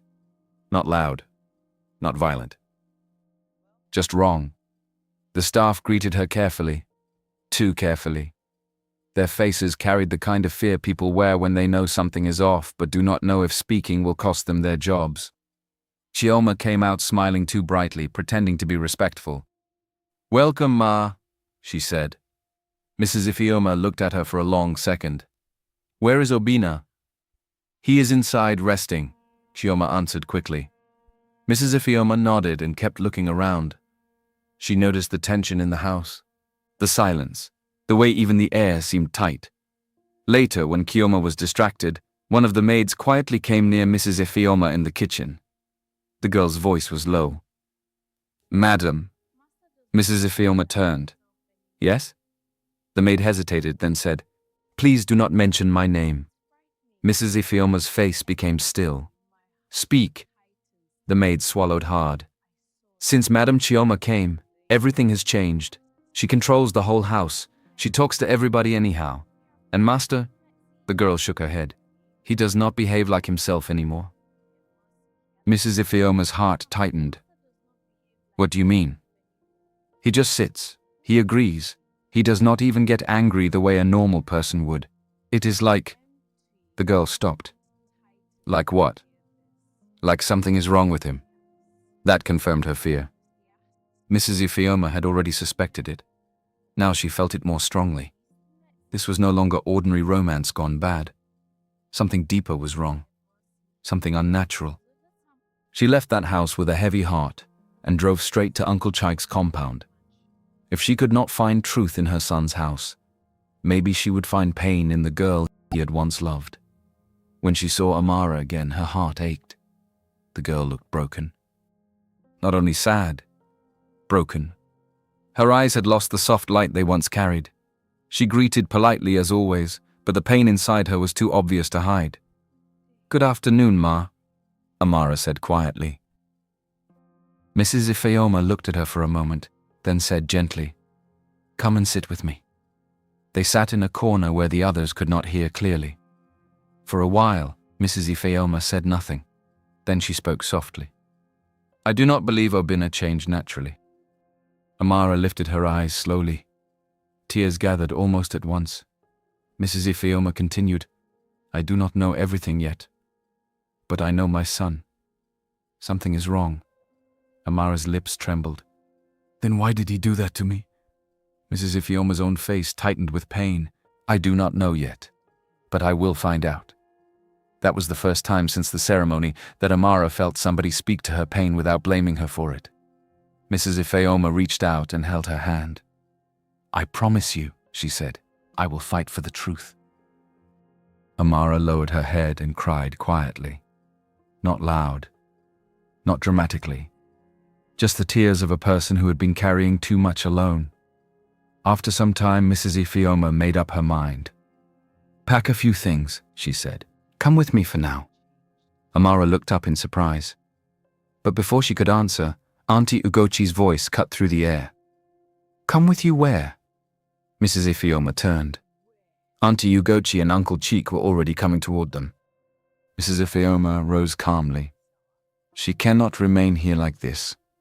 Auntie Ugochi folded her arms. She is our family matter. Mrs. Ifeoma's face hardened slightly. That is the same thing you people say whenever somebody wants to stop wickedness. Uncle Chike spoke weakly. Madame, this is our house. We will handle our own. Mrs. Ifeoma looked at him with open disappointment. Will you? Is that what you have been doing all these years? He lowered his eyes. But Auntie Ugochi was not moved. She did not want Amara anywhere near people who might uncover too much. She is not leaving with you, she said. Whatever has happened, she remains under our care. Mrs. Ifeoma wanted to argue further, but she could already see that forcing the matter there might make things worse for Amara immediately after she left. So she stepped back, not because she had accepted defeat, but because she now understood how guarded they had become. She looked at Amara one last time and said softly, Be strong. Then she turned and left. But she did not leave defeated. She left more determined than ever. Not long after that, strange things began to happen. One evening, Uncle Chike returned home late and slightly tired. The compound was quiet. He was walking toward the back of the house when he suddenly stopped. Someone was standing near the mango tree. A man, dressed in white. Still, silent. Uncle Chike's heart jumped. The face looked painfully familiar. It looked like Amika Okiki, Amara's dead father, his elder brother. The figure did not speak. It only stood there with tears running silently down its face. Uncle Chike's legs almost failed him. He blinked hard. The figure was still there. He took one frightened step back, then another. By the time he shouted and looked again, it was gone. He told nobody that night, but fear had entered him. and it did not leave. A few days later, Auntie Ugochi had her own encounter. She woke at night with the feeling that someone was standing by her door. At first, she thought it was part of a dream. Then she opened her eyes fully. There in the dimness stood the same white figure, still, silent, weeping, her breath caught in her throat. She sat up so fast that her wrapper almost fell from her shoulder. The figure did not move toward her. It only stood there as if looking straight into her guilt. Then, just as suddenly, it was gone. Auntie Ugochi began to shake. Whether it was truly the dead returning, or something else rising from what they had called into their lives, one truth became impossible to ignore. The dark work they had done was no longer staying quietly on their side. The house changed after that. The old confidence was gone. The pride that had once sat comfortably in the rooms began to crack. Uncle Cheek grew jumpy. Auntie Ugochi became watchful in a new way. Even Chioma, though far away in the mansion, began feeling a strange unease whenever night came. Fear had entered where wickedness once felt safe, and that was only the beginning. The house changed after that. The fear that had started in Uncle Chike's compound did not stay there. It reached the mansion too. At first, Chioma tried to ignore it. The first signs were small enough to dismiss. A door would make a sound at night when nobody had touched it. Heavy footsteps would pass outside the bedroom when the corridor was empty. Once she woke up suddenly because she was sure someone had laughed softly near the window. When she checked, there was nobody there. Another time, she arranged her makeup items carefully on the dressing table before sleeping. By morning, 2 of them had shifted from where she left them. She told herself it was nothing. She told herself she was only tense. But the strange things did not stop. Instead, they grew worse. The bedroom itself began to feel wrong. Sometimes in the middle of the night, the room would suddenly turn cold. Not the normal coolness of air, a deep coldness that felt as if something had entered and was standing still inside it. Chioma would sit up and hold the bedsheet tightly around herself, her eyes moving through the darkness.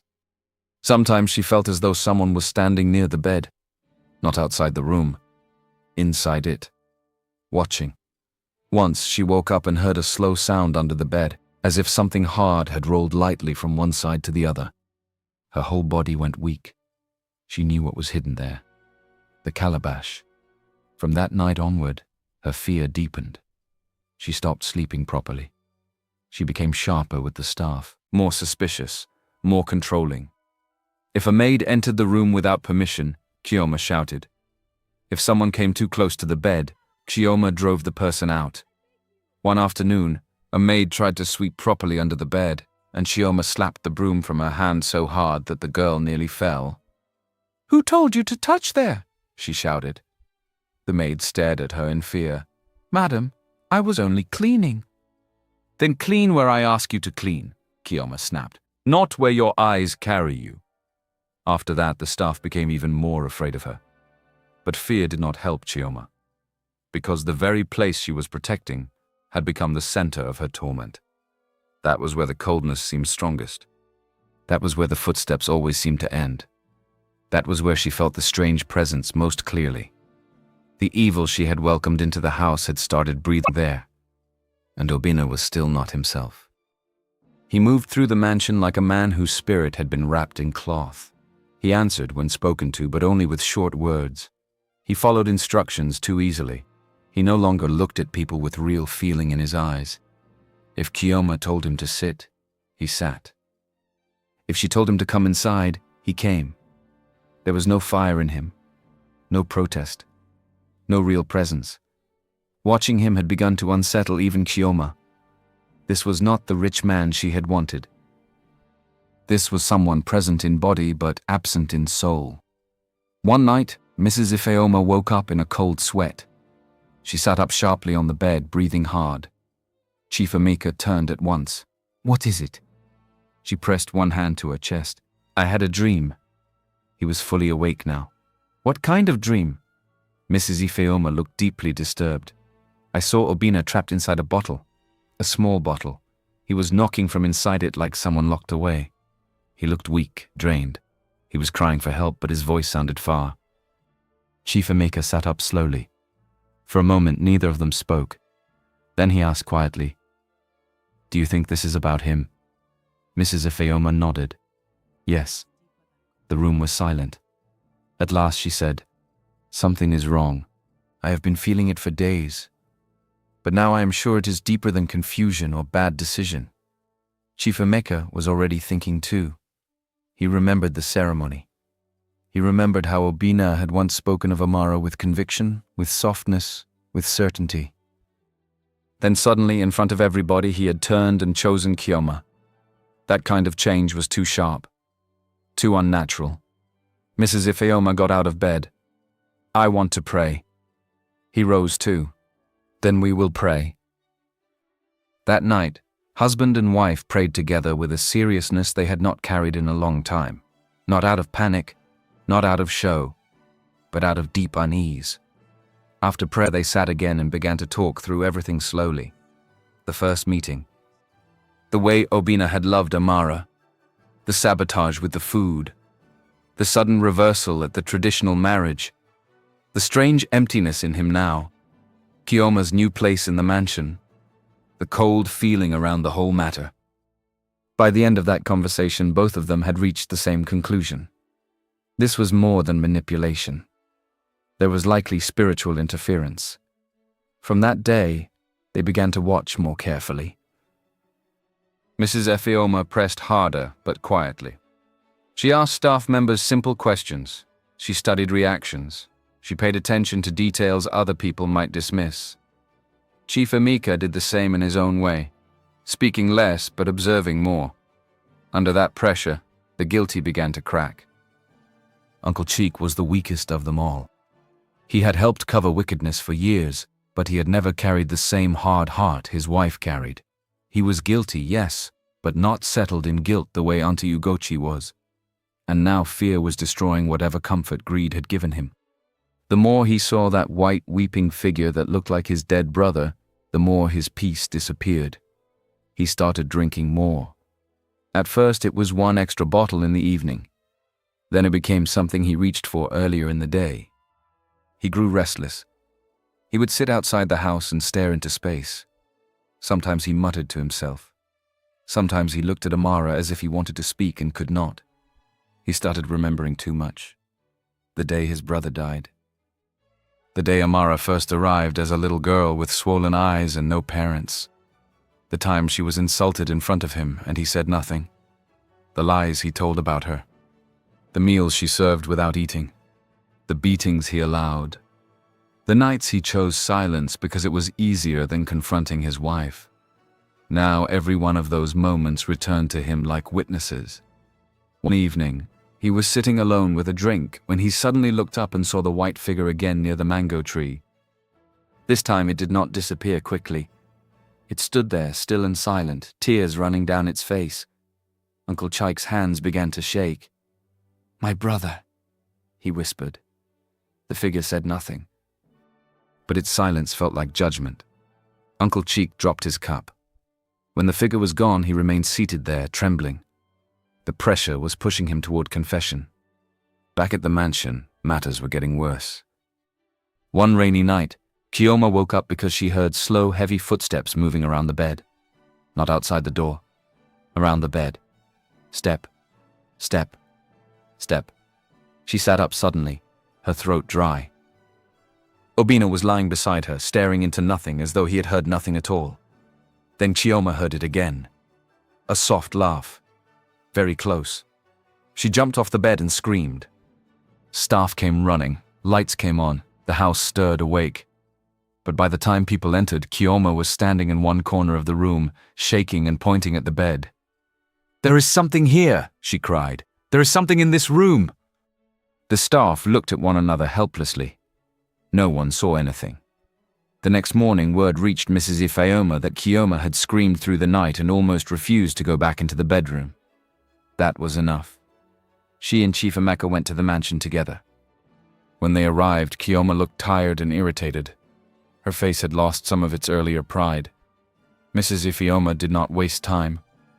"I want to see the room," she said. Kioma stiffened. "There is nothing there." Mrs. Ifeoma looked at her steadily. Then you should have no problem showing it. Chioma hesitated. That hesitation was enough. Chief Emeka said quietly, "Open the door." Chioma obeyed, but unwillingly. The moment Mrs. Ifeoma stepped into the bedroom, she felt it. The room was cold. Not everywhere. Around the bed. She said nothing at first. She only kept looking.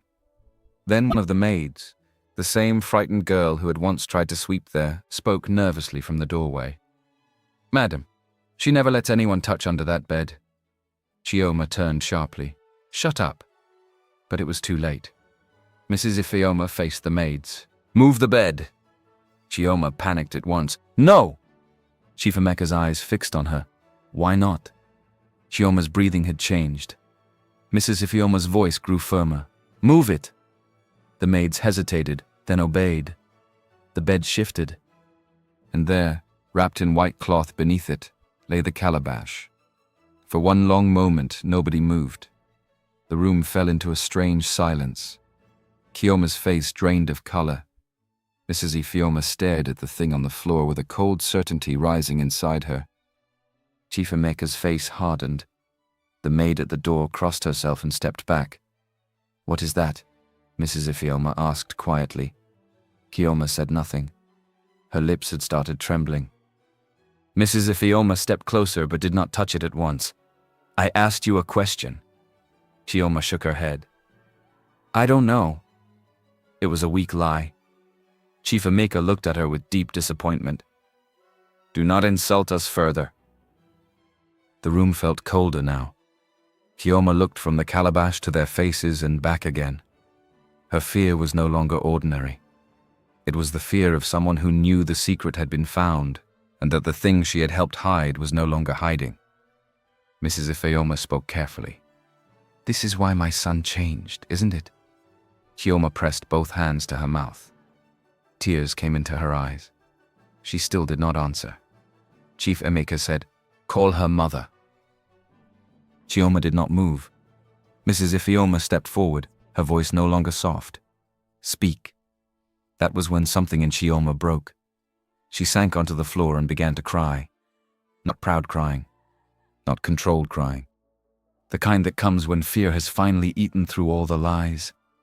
"Mummy said it was the only way," she sobbed. Nobody spoke. Chioma kept crying. She said if we did nothing, Amara would leave us behind. She said Obinna would take her and forget us all. She said this was the only way. Mrs. Ifeoma's heart pounded heavily. What way? Chioma looked at the calabash as if it had become alive. Then the words came. Broken. Shaking. Ugly. She confessed that her mother went into the forest. She confessed there was a dibia. She confessed that the old man gave them prepared water. She confessed that the first time it entered Obinna's body was through the water she served him herself. She confessed that after that, little by little, it was added to what he ate and drank whenever he came around. She confessed that the calabash had to be hidden under the bed when she entered his house. She confessed that they were warned not to speak too early. She confessed that there were yearly offerings expected in return. By the time she finished, the room felt heavier than before. Mrs. Ifeoma sat down slowly on a chair nearby. Chief Emeka closed his eyes for one short second.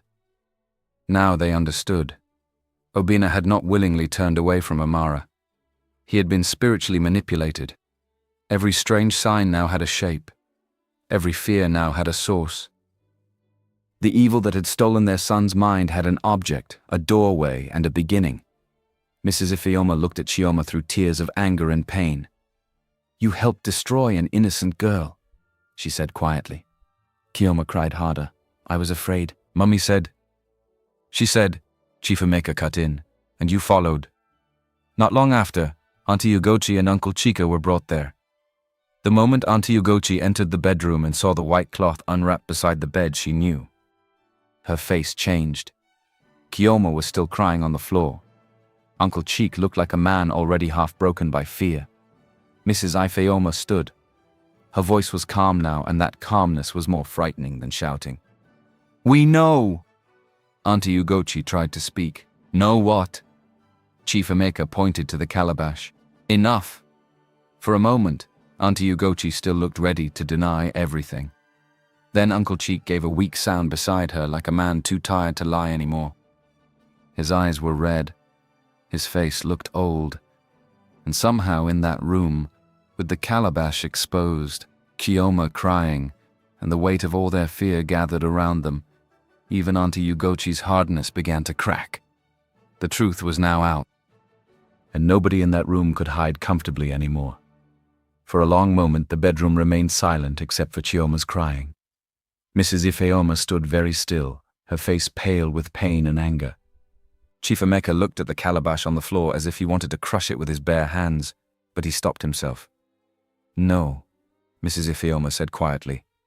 He turned to her. She shook her head. Not like that.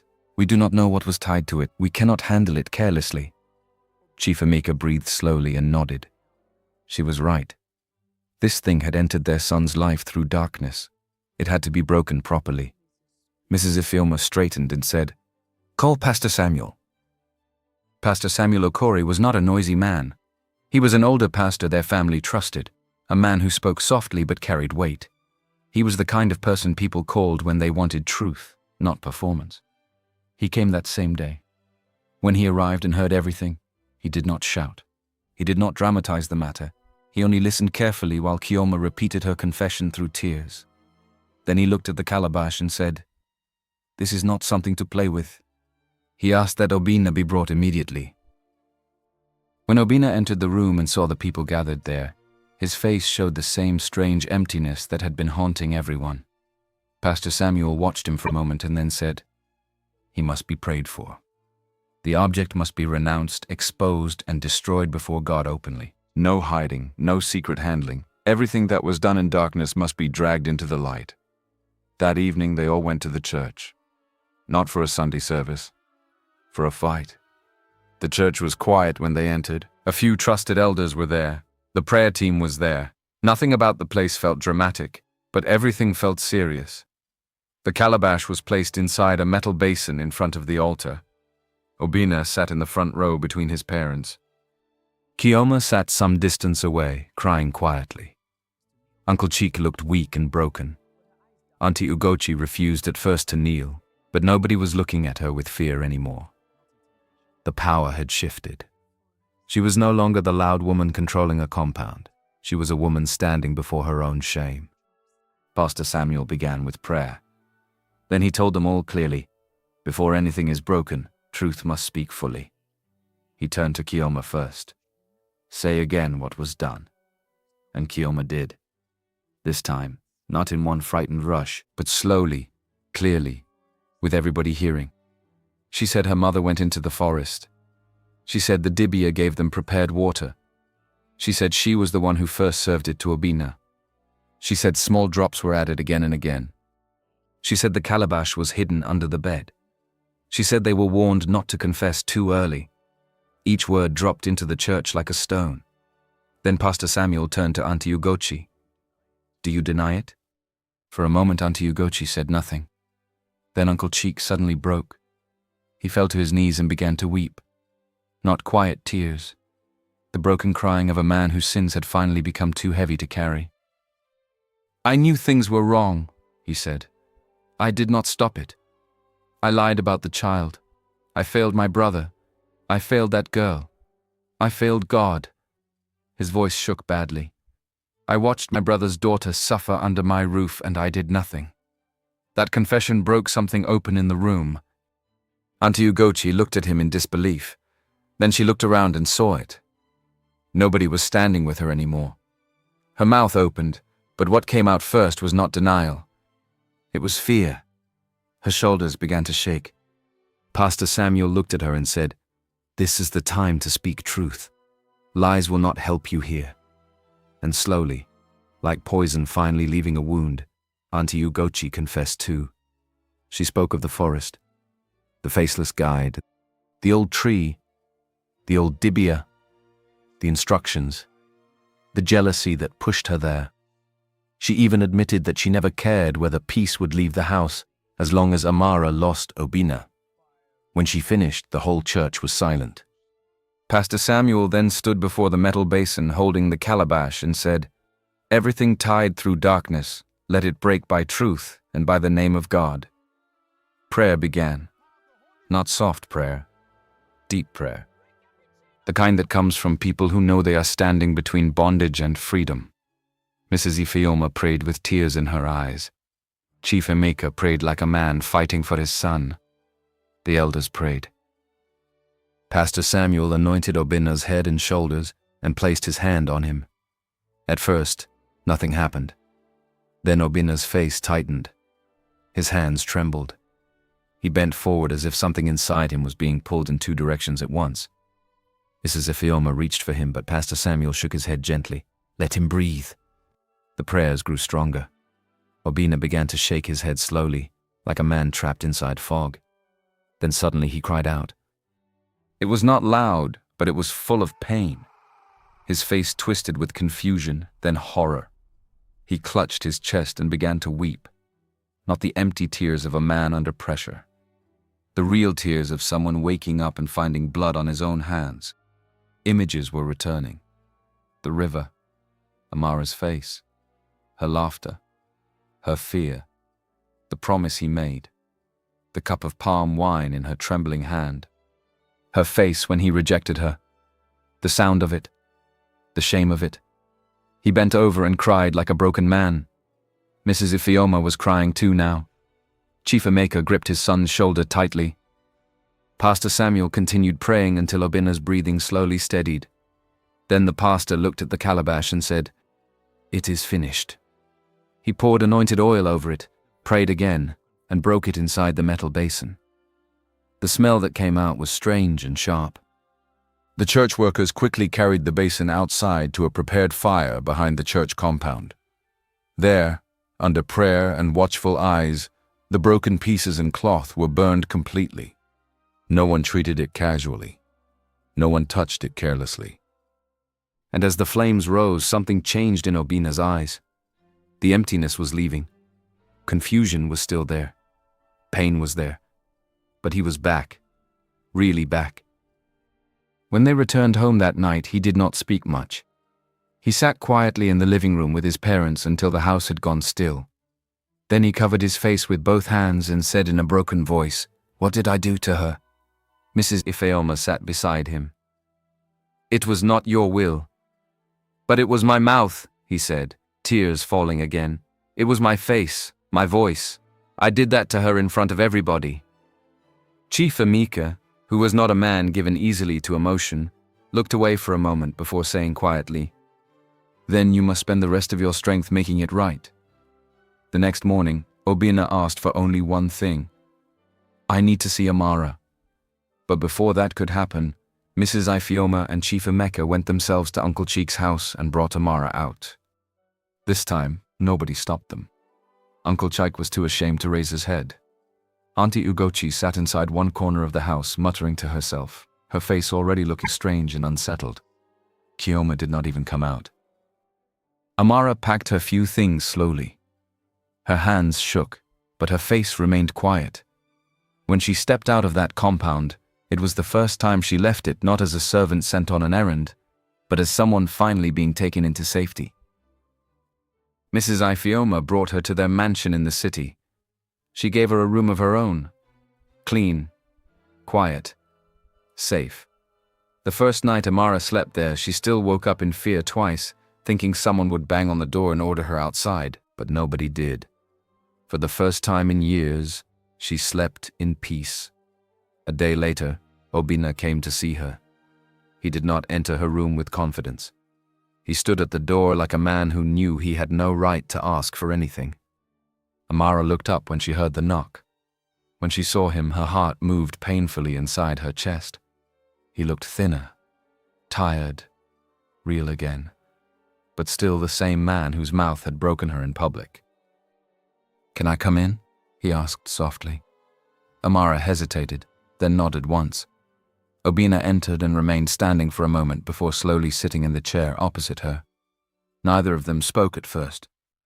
Then he said, "I remember now." Amara lowered her eyes. Obinna swallowed hard. "I remember the river. I remember what I said to you. I remember the market. I remember promising you something true." His voice was shaking. "And I remember what I did." Amara's eyes filled, but she remained silent. Obinna did not defend himself. He did not speak like a rich man trying to explain his way out of shame. He spoke like a broken man. "I am sorry," he said. "Not the kind of sorry people say because they want peace. I am sorry because I know what I took from you. I know what I did to your heart." Amara finally looked at him. Her voice was low. "You rejected me before everybody."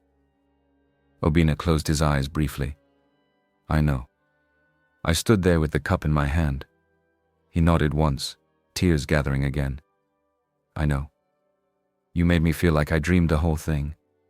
This time his tears fell. He did not wipe them quickly. "I know," he whispered, "and I will hate that memory for the rest of my life." Amara turned her face away. She knew now what had happened. She knew he had been spiritually manipulated. But knowing truth did not erase what her heart had lived through. That was the hard part. Obinna looked at her and said quietly, "Even when my mouth rejected you, my soul never stopped being yours." That broke something inside her. Not enough to heal her, but enough to make her cry. Obinna did not move toward her. He did not try to hold her. He only said, "I am not here to demand forgiveness. I am here to tell you the truth, and to wait for whatever you decide." For several days after that, Amara kept her distance. She spoke politely.